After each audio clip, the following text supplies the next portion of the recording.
ஒரு பையன் தன்னோட சைக்கிள் எடுத்துகிட்டு மார்க்கெட்டில் வெஜிடபிள்லாம் பர்ச்சேஸ் பண்ணலாம் அப்படின்னு சொல்லி போயிருக்கான். அந்த சைக்கிளை ஒரு ஓரத்தில் நிப்பாட்டிட்டு மார்க்கெட்டுக்குள்ளே போயிருக்கான். பாதி ஷாப் பண்ணிகிட்டு இருக்கும்போது தான் திடீர்னு அவனுக்கு ஞாபகம் வருது, ஐயோ நம்ம சைக்கிளை லாக் பண்ணாமல் வந்துட்டோமே, இங்கே திருட்டு பையன் ஜாஸ்தியாக இருக்கே, சைக்கிள் காணாமல் போயிருக்குமோ அப்படின்னு சொல்லிட்டு வேக வேகமாக ஓடி வந்து பார்க்குறான். சைக்கிள் அதே இடத்துல அப்படியே இருக்குது.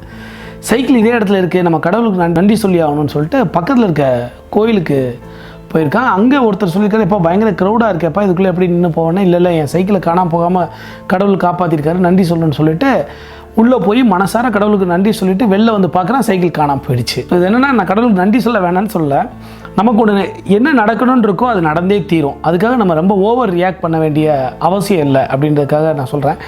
நம்ம மனசுக்குள்ளேயே அவன் நன்றி சொல்லிட்டு சைக்கிள் எடுத்துகிட்டு போயிருக்கலாம். இப்போ கடவுளுக்கு நன்றி சொல்லிட்டு வந்த கேப்பில் சைக்கிள் இன்னொருத்தர் எடுத்துகிட்டு போயிட்டான். ஸோ அதனால் வந்து நமக்கு ஒரு விஷயம் நடக்கும் அப்படின்னு இருந்தால் அது நடந்தே தீரும். அதை அதனதன் போக்கில் எப்படி எதிர்கொள்ளணும் அப்படின்றத நம்ம கற்றுக்கணும்.